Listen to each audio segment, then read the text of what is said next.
Here we go.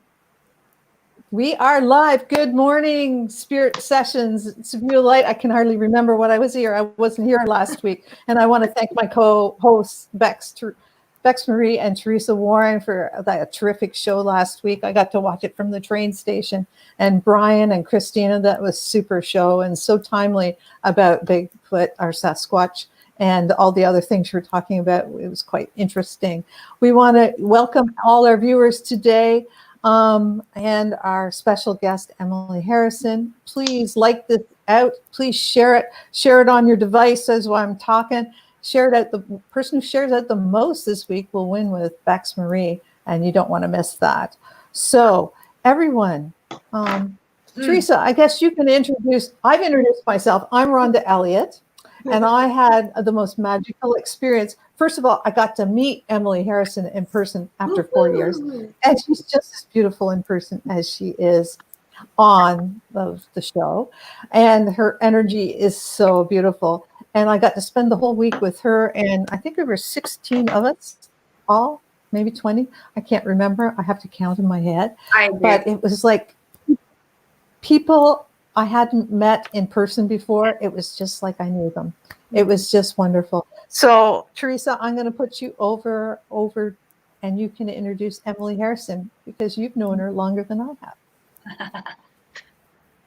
That much longer? I thought we all met at the same time-ish. You know what I mean? It was all cool. We all, three of us here, have met Emily Harrison at the Akashic Academy, where we were able to well, one, learn to read the Akashic records, but two, bond with our spiritual family in an amazing way that here we are today.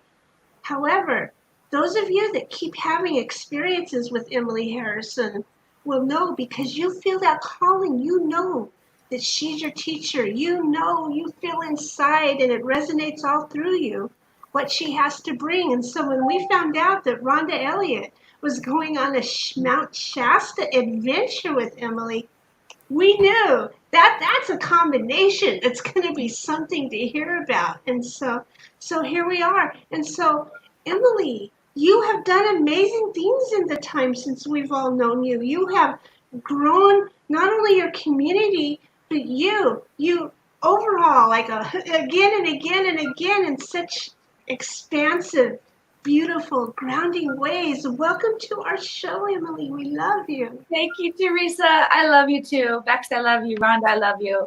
Who all we have out there with us too. Just welcome all of you. And good to see you. Really, man, Melinda, yes. I don't know how much more I could love my life right now. There is an energy in this movement of those connected with me and the Akashic records, and the commitment to serve the planet with our unique gifts and using the records to unleash them. There is powerful energy that pulses through the spirit, the consciousness, the embodiment, which are the individual people who are connected with the movement that is the Akashic Academy. And it is so profoundly powerful. Yes, it means that you guys who have been initiated into the lineage of learning to read your records are growing. It means that absolutely me and being charged and have accepted the call to tune into the consciousness of what this movement needs and to bring it through and to create it is so profound. I'm so happy that part of my blueprint is to really lean into life, to get really big and creative.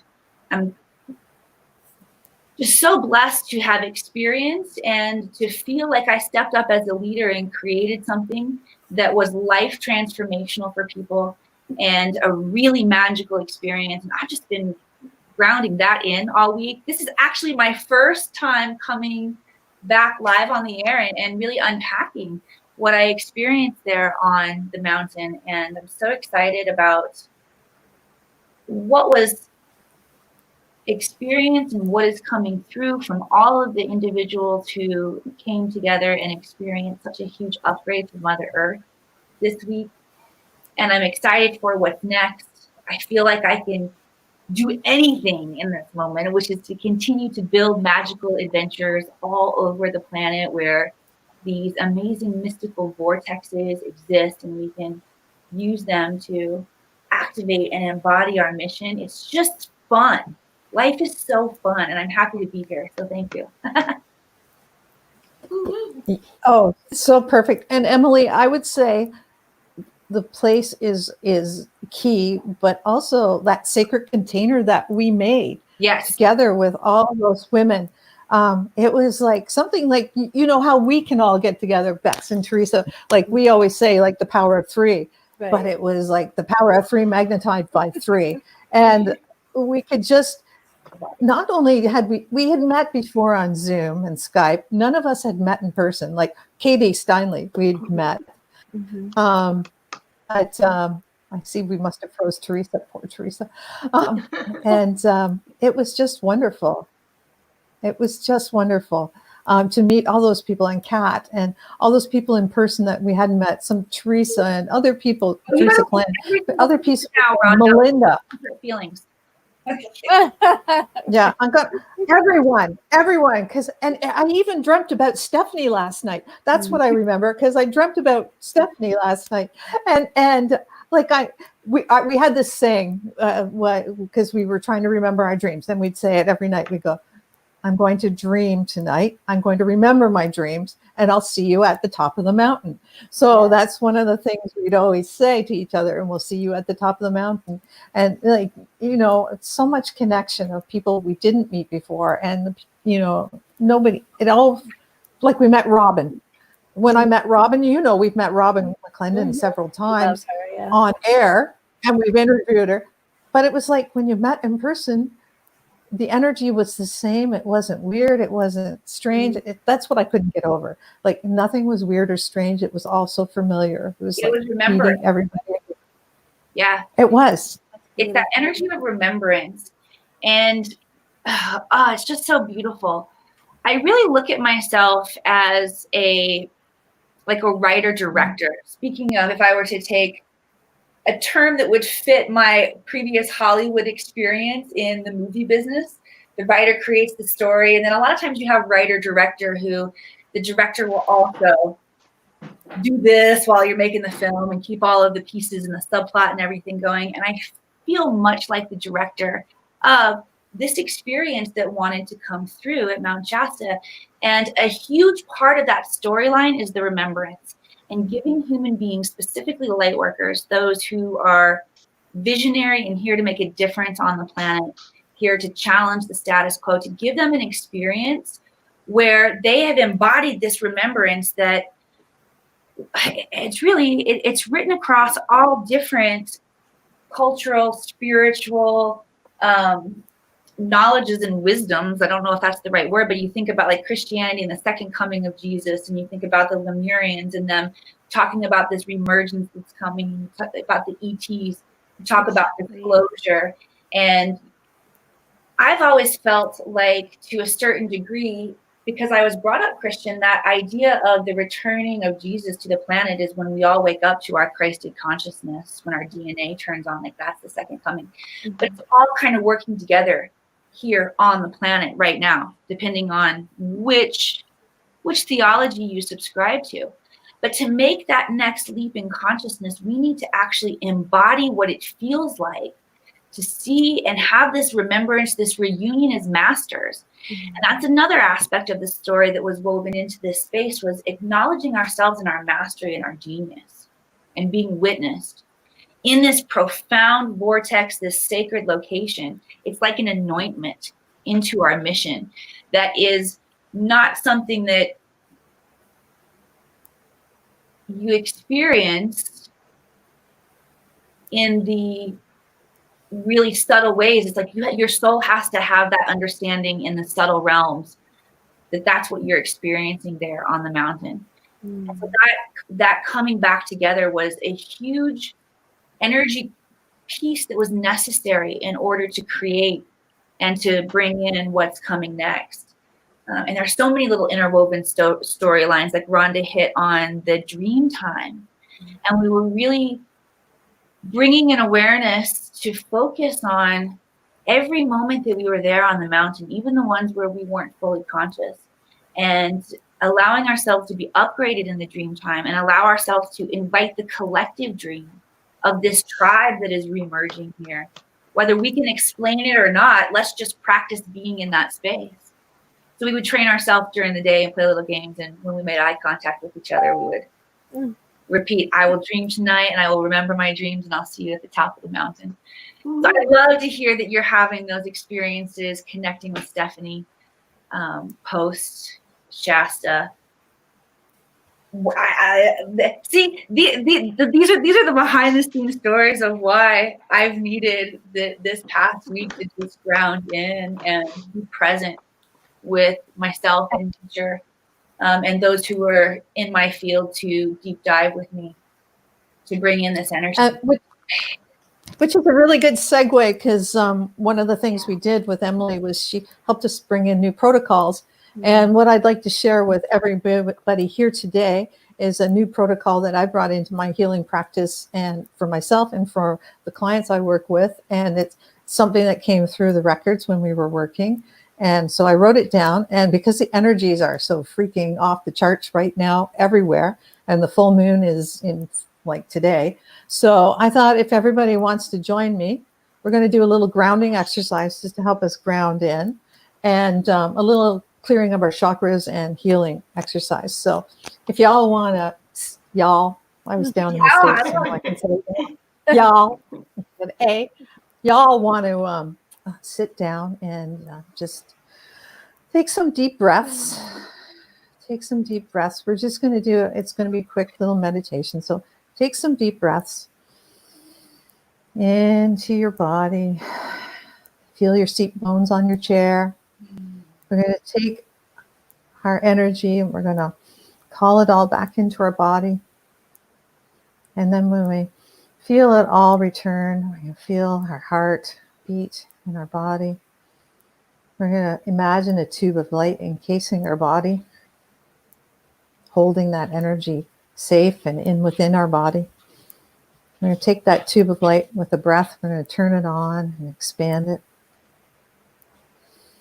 We're going to take that tube of light. We're going to take it down through our hips and down through our knees and down through our feet, down below our feet into our Earth Star chakra below our feet.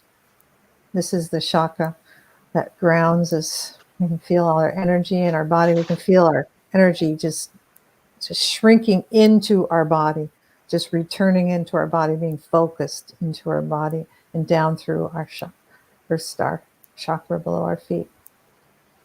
And then we're going to take that tube of light and we're going to continue down through the crust of Mother Earth into the crystalline caves of Mother Earth, and travel down in our light tube of light with our energy all in there, down through the crystalline cubes, all the way down to the crystalline liquid pink center of Mother Earth. And we're going to sink our tube of light into there and lock it in. And then we're going to feel that overwhelming, beautiful peace and love of Mother Earth energy, that unconditional love, that forgiveness, that ancient wisdom. We're going to breathe her energy back up our tube of light, back up through the crystalline caves, back up through to our Earth Star chakra, up through our Earth Star chakra, clearing and enlivening that Earth Star chakra, up through our bottom of our feet that are now glued to the floor below us. You can feel all our energy still grounded. Mother Earth's energy creeping up our shins, over our knees, up through our hips, and into our root chakra. And here, Mother Earth's energy and the other energy I'm sending you, Reiki energy, is clearing your root chakra, making it spin correctly in its proper vortex, lighting it up that beautiful ruby red, clearing out that any energy that's not necessary, any negative charge that's been cleared out is going to go down our tube of light and be transmuted back into light, Mother Earth. Then we're going to pull that energy up into our sacral chakra, like right at our belly button. And here we're going to start tapping as that energy enlivens and clears our sacral chakra. We're going to tap on our stomach. This will release the worry in our body as our chakra is cleared. Energy is stored in the organs of our body as well as our chakras. So we're going to tap on our stomach to release the worry energy that's stored there. And we can feel our sacral chakra being cleared by Mother Earth energy, and the tapping, releasing the worry in our stomach. We can feel our whole pelvis opening up and our lower back relaxing as we do this. And then we're going to take that energy up to our solar plexus, and we're going to tap behind our back onto our kidneys, releasing the fear that's stored there. As Mother Earth's energy clears our solar plexus, we're going to just tap on our kidneys, stimulating our adrenal glands, but also releasing that fear that's stuck in our kidney area and in our kidneys. And we can feel our solar plexus expanding, that beautiful little central sun we have in our body, becoming a beautiful bright yellow. We can envision Mother Earth clearing it up, our vortexes of front and back of that chakra energy getting brighter and brighter. And then we can tap right on that space. That's where our liver is. And we can release, now that we have that sunny sunshine of I am enough in our chakra, our solar plexus, we can release the anger and the tension of when we weren't feeling like we were enough, or that we felt we were kept away from being enough. We can release that anger that's stored in our liver. And that will help our immune system a lot, because our liver has a lot to do with keeping us healthy and storing away viruses and anything else that may be bothering us.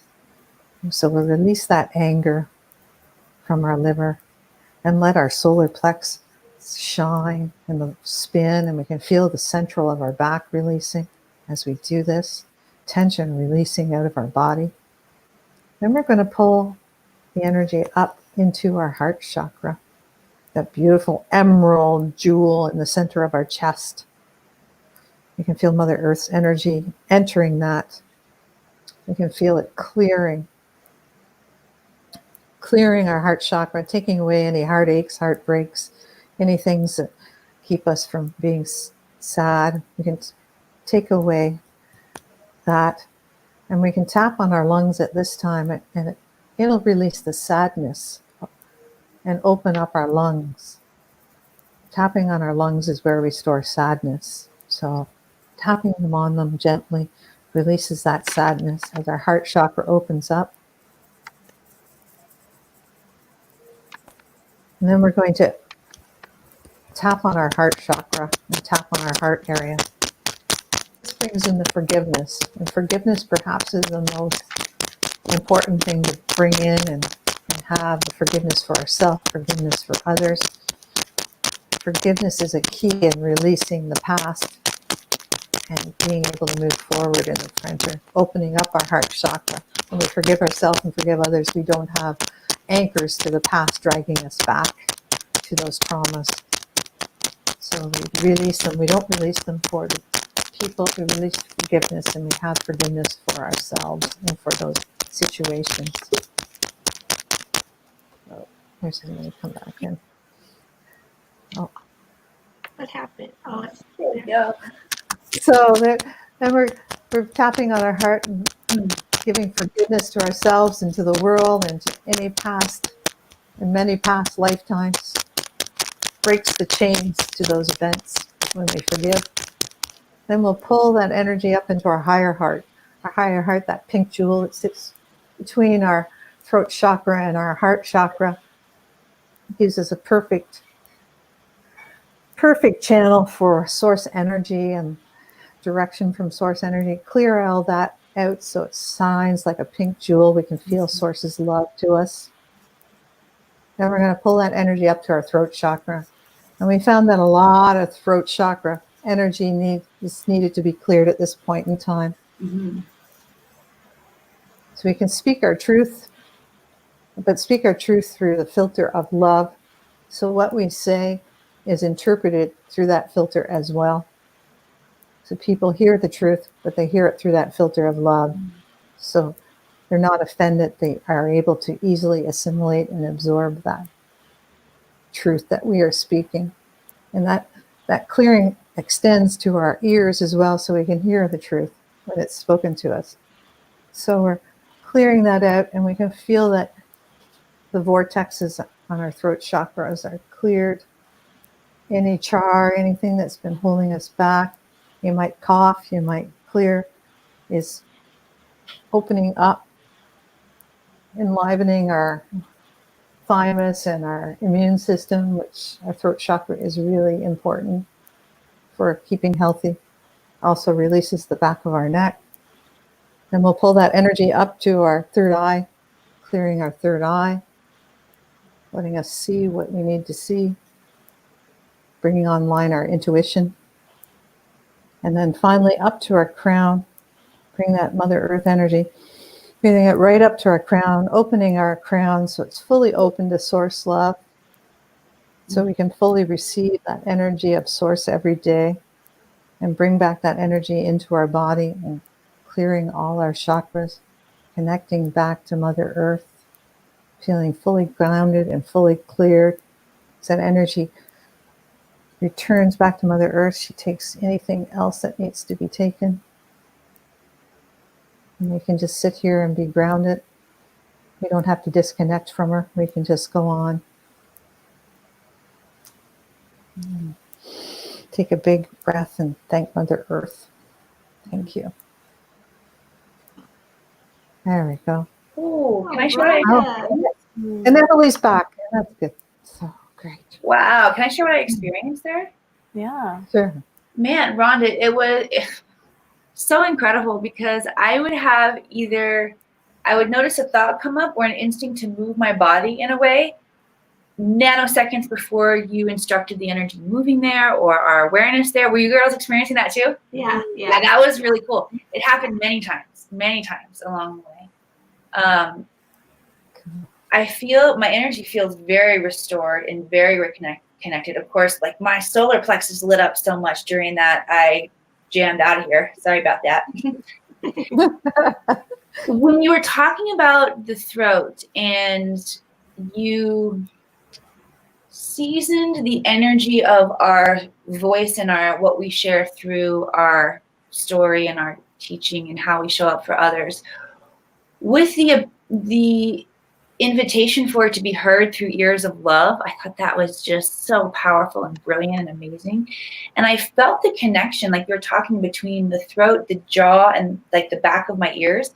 And it was interesting because, and sometimes this is how we experience ascension symptoms or movement. It wasn't necessarily comfortable. It wasn't uncomfortable, but it was almost like a feeling of a pulling of the jaw back and connecting in with the ears, and then pressure behind the energy as it moved like up through the third eye and outward. It was very palpable, both in my physical body and in my awareness of what was coming next.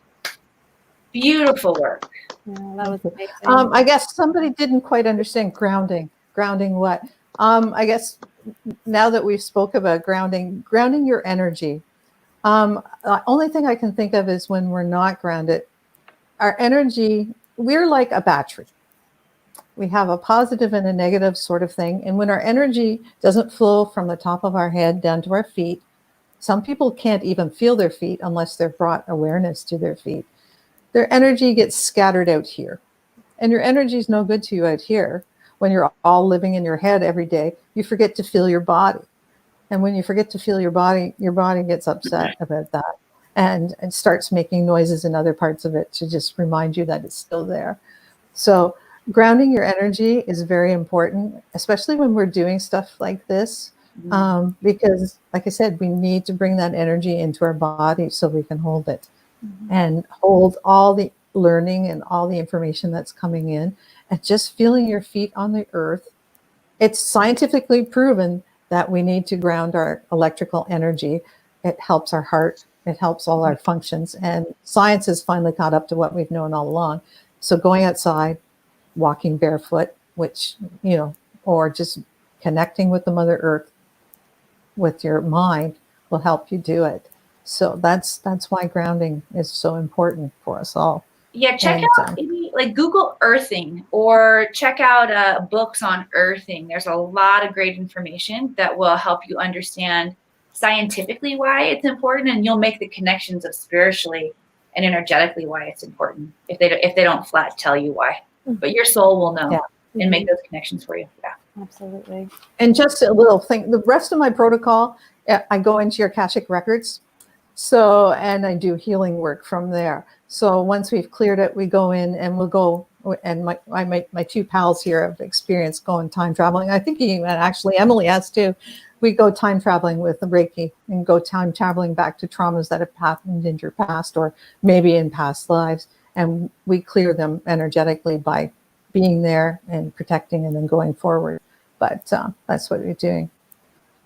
Yeah. So cool. And we're I suppose that jaw Jennifer was asking. Yeah. Symptomatic of that collective holding back your voice. Just the Holy Not Spirit allowing to speak release your that voice. for you. Yeah. What were you saying about Jennifer? I saw Jennifer. Yeah, Jennifer's asking if there's an alternative to tapping. Well, if your shoulder movement is like, maybe grab something like a stick or something soft, and you can make your shoulder move. I know that the shoulders, sometimes when we hold the weight of the world on our in our body, oftentimes our shoulders are effective. So you might think about getting rid of that weight. Yeah, maybe a feather. Yeah, and just tap or something like you can tap. Oh yeah. Oh look, a feather. A feather for Rhonda. Or even just going into visualization and visualizing tapping happening in those areas. You'll sense it. You can feel it then. Exactly. Too. Yeah. So that's really cool. All right. I have a Shasta question. I've been holding on. I got a question because I've seen all these incredible pictures you guys came back with. And I want to know about this amazing purple light around you guys in almost every picture. So let's hear about it. Tell me about Paul. You tell me about it first, because this is the first time you've experienced it. I've experienced it before, and some of those pictures that I shared from my first trip to Shasta, they don't look exactly the same. There's one where I'm standing on an altar rock of Saint Germain, and it looks like the Chinese trigram with like 3 big rings around me. That's not exactly what we saw this time. Rhonda, you can take it from here, and then I'll jump back. We were up on the Lemurian altar of love, up in this one special place, and it was gorgeous, and it was electrifying. And as we were going up, I know several of us kept seeing little white whooshies coming in the sides of our face. That's all we can say. I thought I was the only one, but other people were too. So Paul of Venus. Paul is a Shasta guide. And if you ever go to Mount Shasta, you have to go on a guided tour. He takes you to all the sacred sites. And he's a being of a different world. You just like, you're with a Venusian when you're with him. And he's so connected. And so I don't know if he has a special camera on, a filter on his camera, or if it just comes out that way. But he had us there, and we had beings all with the purple light coming down. But sometimes I catch it on my camera too, so I'm not sure if I had Paul's filter on that time. But the purple light of Saint Germain and all the beings that were there, like we were not alone, even when we were on there. Multi-dimensional beings. I don't know. I things happened on that mountain that were different. Happened for sure. They did. I don't think they were filters. I would want to triple check. I should say triple check with Paul that there are no filters on his camera. That I can hear him right now. Yeah, no, he just knows. He knows how to tip the camera at the right angle so that you can capture as much of that interdimensional light as possible. And Rhonda, I agree with you. You had beings captured on your photos too. And Jessica, one of our beautiful facilitators, which I have to thank our facilitators for also holding the container, Jessica of Maladon, who taught us medicine crafting, and Robin McClendon, who was there holding powerful space, teaching, bringing in biofeedback.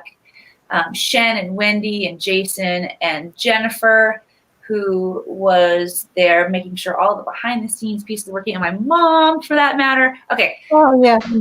Thank you for letting me thank everybody who was there. But yes, and Tammy, yes, the Saint Germain activations. I think that's what was being captured in the space specifically that Rhonda was talking about, where we had a massive amount of sacred geometry and orbs and beams of light My mom was standing in this one that was like a chamber of light at one point. Of Oh yeah. So I know we were definitely receiving attunements and bringing in light codes there. It's so amazing and mind-blowing that Paul can intuitively know where that energy is and begin to capture it on his camera, because it's such a gift for all of us to begin to see these energies. Again, this is evidence of physical embodiment and evidence of it emerging in the physical plane in a way that humans can begin to absorb it and know it and not second guess it and question it. And I look at these images as still powerful light activations. Yeah. I'll be happy to go back. I tried to post them in the comments here.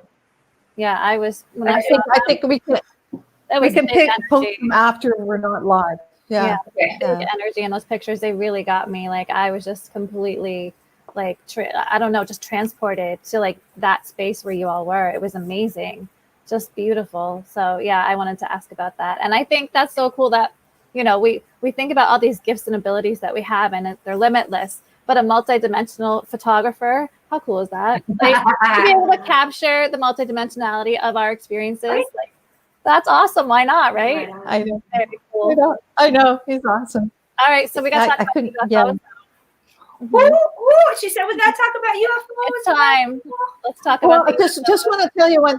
Okay, so just a quick little thing about Shasta. Melinda and I both heard something when we were on the mountain.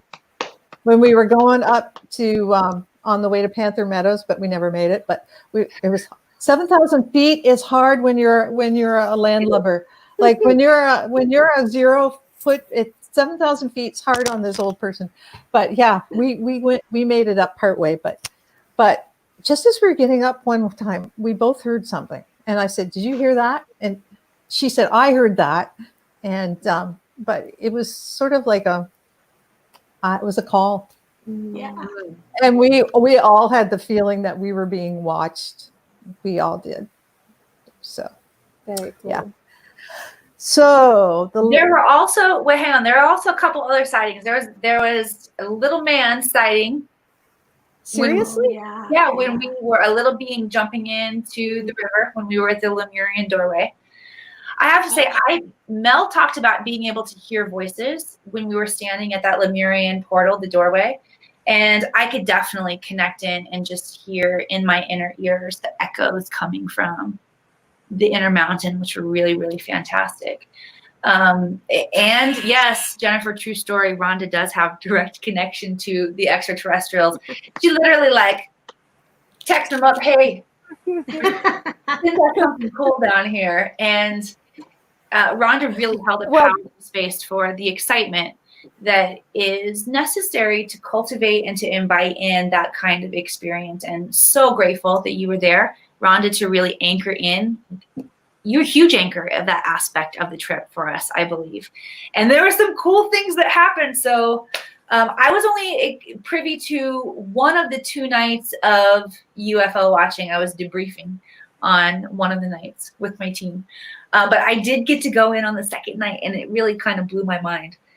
But Rhonda, I'm going to let you talk about this one because, like I said, you were really an expert and anchor for that energy. Well, it was like the second before the last night.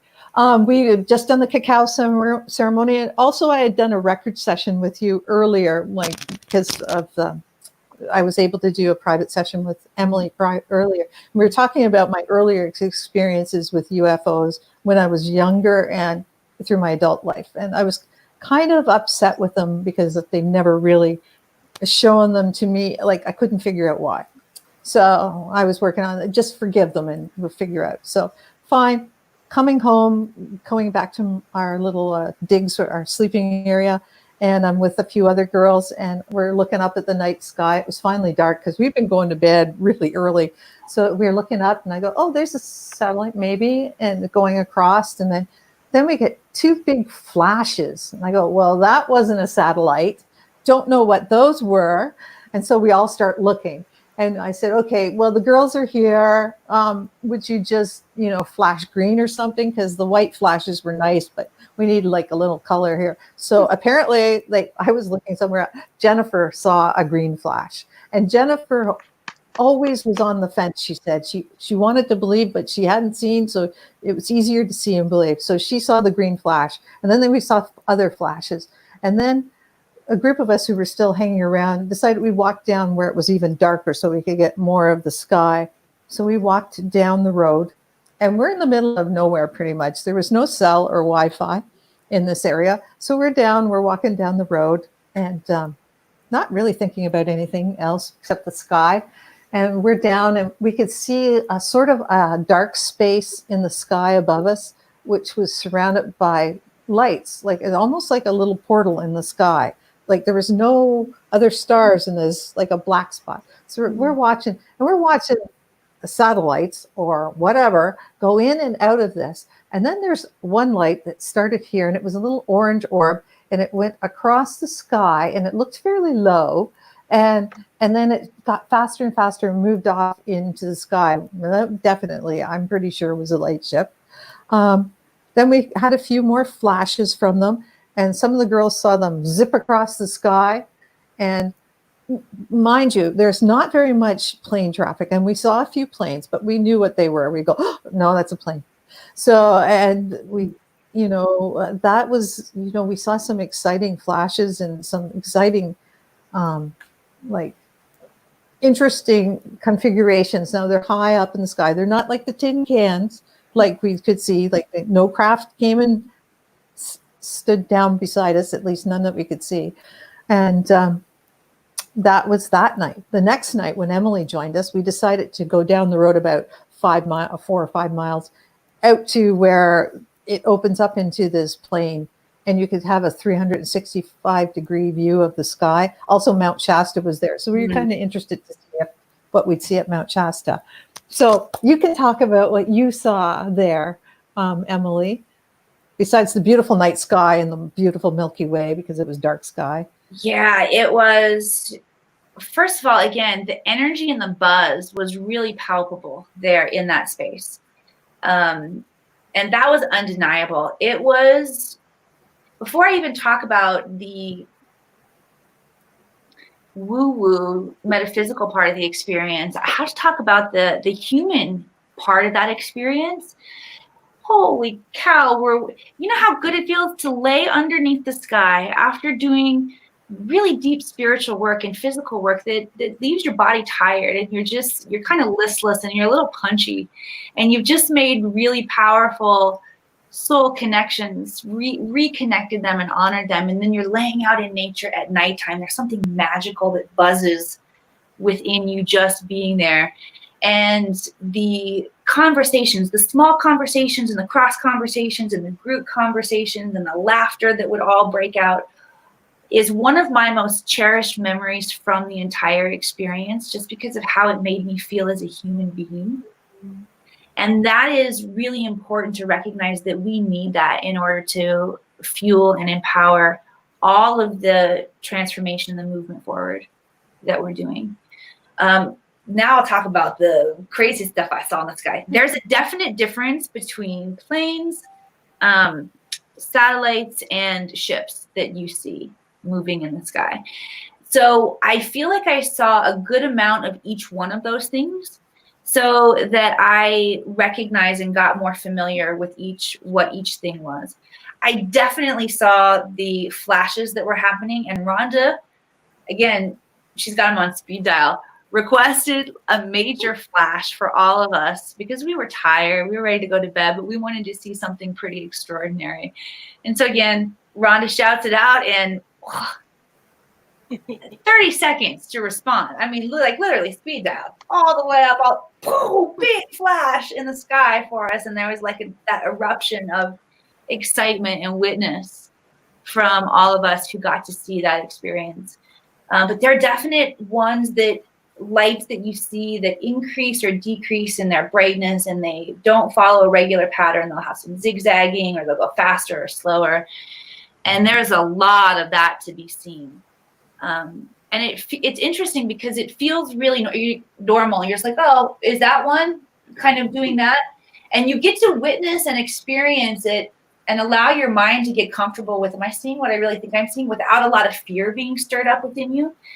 And I think that's really important as we get closer and closer to these kind of encounters, that we're able to have a framework to understand it that doesn't trigger our human fear. Exactly. And I think, Yeah. that camaraderie and that connection and that laughter that we all brought into that experience is also powerful support in medicine to hold a high frequency. So when we do have interactions, that the fear doesn't come up. Rather, we're brought back to that time of intimacy and connection and celebration that we were all experiencing in that moment.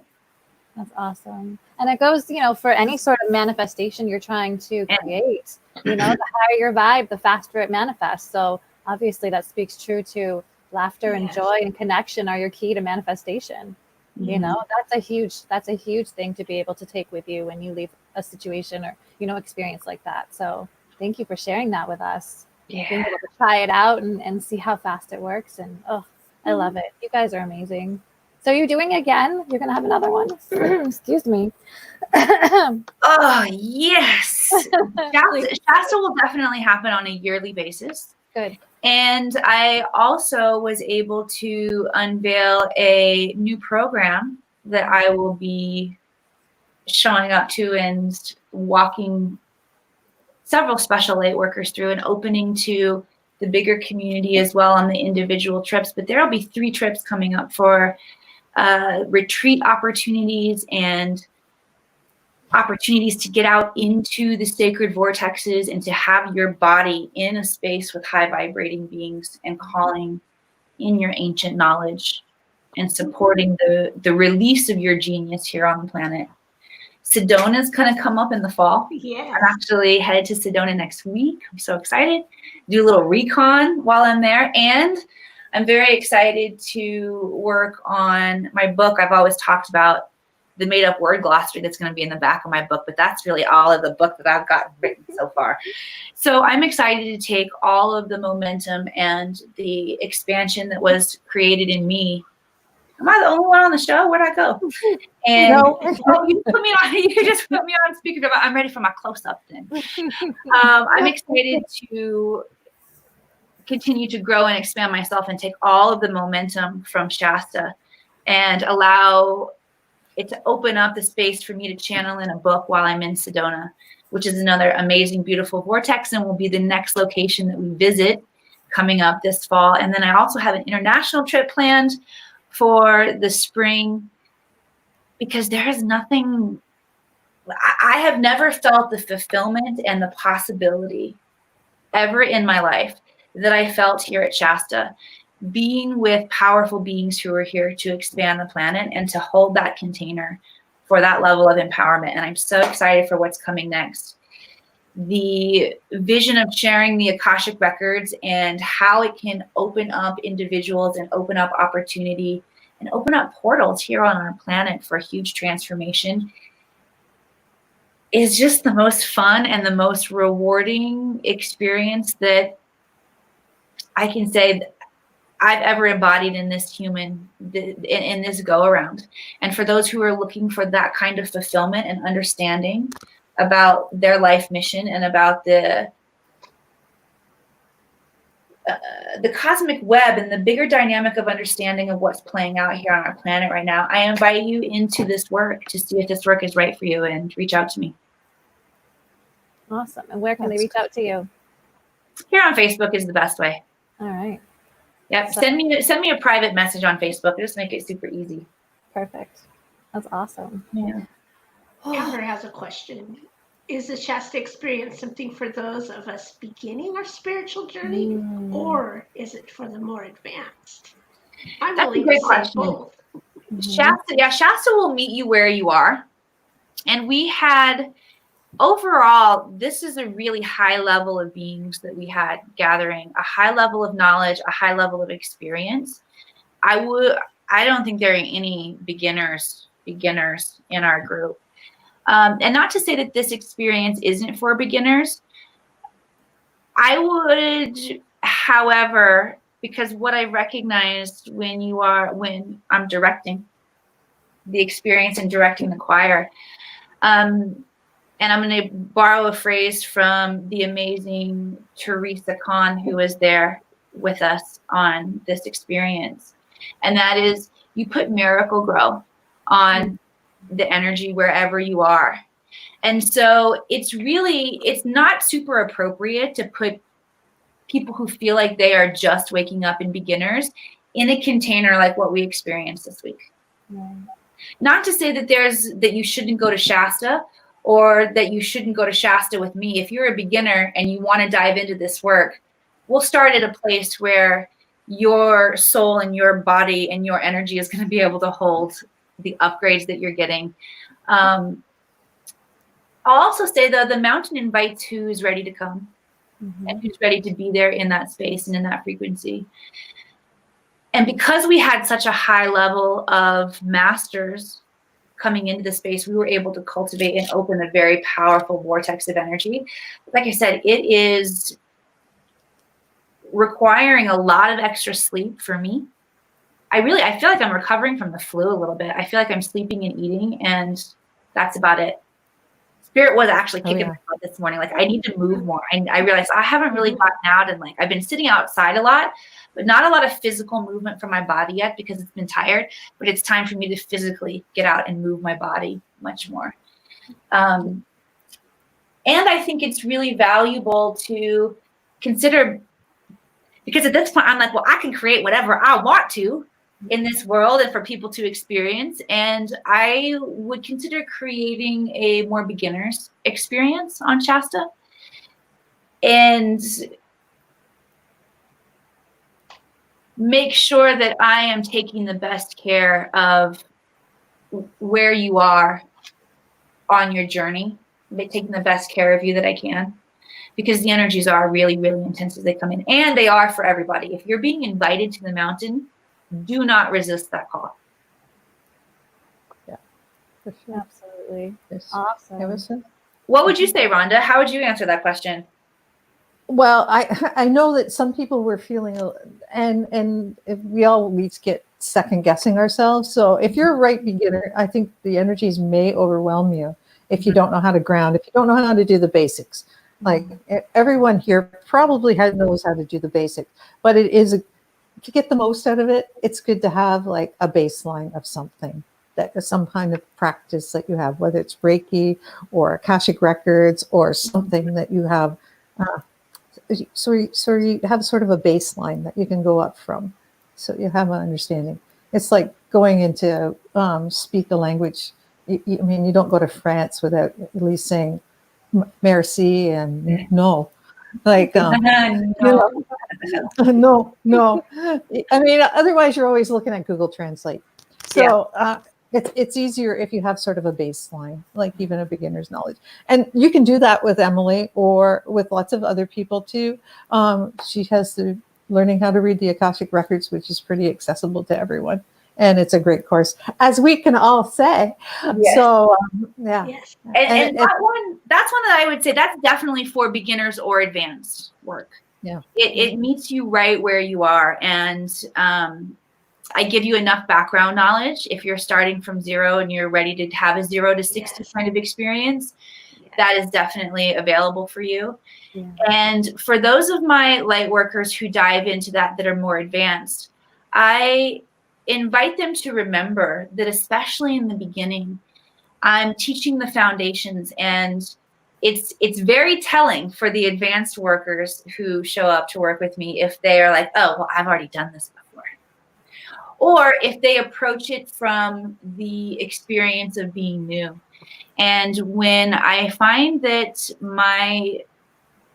and I would say that there's been a massive filtration energetically of those who dive in and work with me.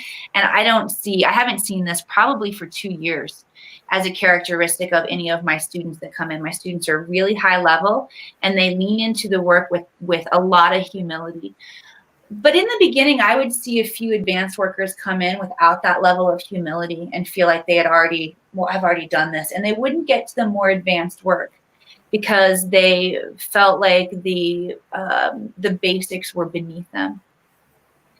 But those powerful masters who are humble and dive into allowing themselves to be mentored, which is a beautiful space to be. Everyone should be in that. I'm in that space. Rhonda held me in that space for a while. All of us, as she mentored us in becoming Reiki practitioners. But those who are willing to really lean into a space and to approach it from new eyes, I literally sit back and look at what my clients and previous clients who have experienced this work, what they're doing and the impact they're making. And I'm just in so much awe and gratitude of my life. In those moments I ground so I don't get too in awe and too, like I want this to be normal.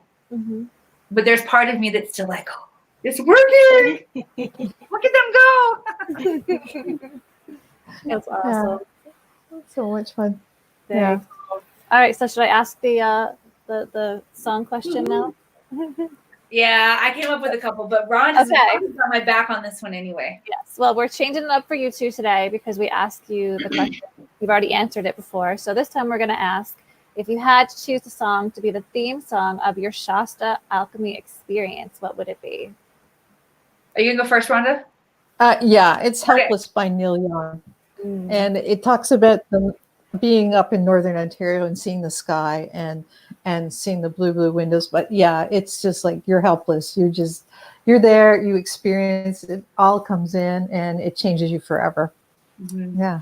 That's what it's about. So go YouTube, Neil Young, Canadian, and listen to that song, and you'll get it. It's all right.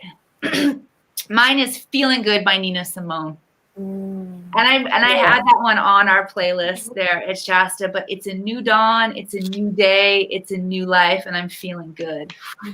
Yeah. I love that song. Love it. Yeah, very cool. Oh, and I gotta say, the food was amazing. It was all vegetarian, but it was so good. Oh my God. I was looking for Wendy when I came home, but no, it's just me. She might be one of the extraterrestrial interdimensionals. She really well could be. I can totally see that. Right? I can totally feel that. Oh yeah. Yeah. Oh, she had Bigfoot experiences. Oh my God. She's telling us, give us chills.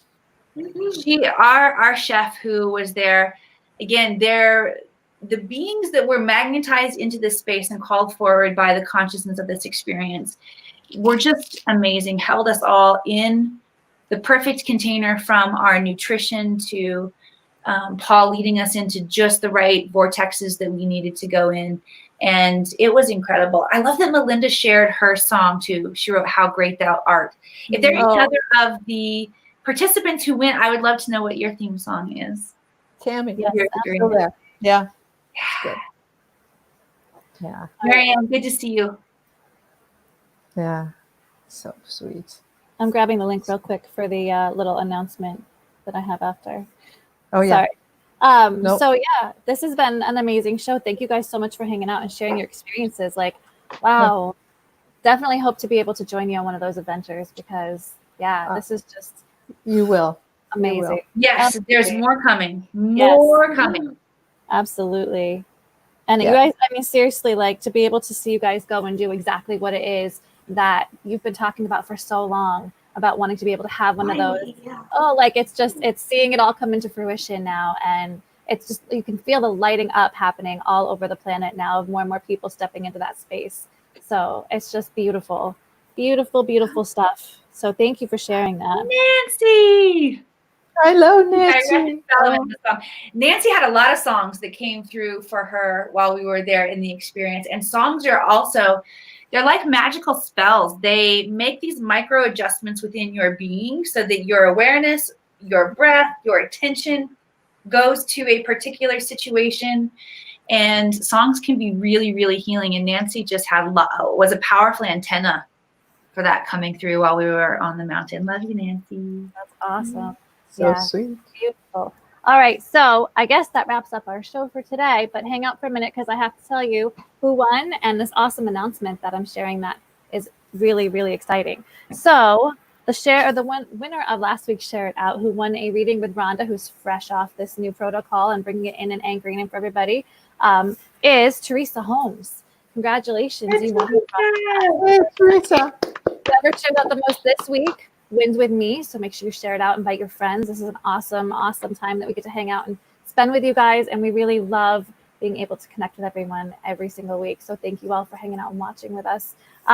So the exciting announcement that I'm sharing the link in the comments now is that I don't know how many of you, most of you probably have heard about the harmonic convergence. It was 1987, right, Teresa? So I'm going to bounce it to you. You're going to tell them a little bit about the original, and I'm going to pop the link in, and then we'll talk about why this is important right now.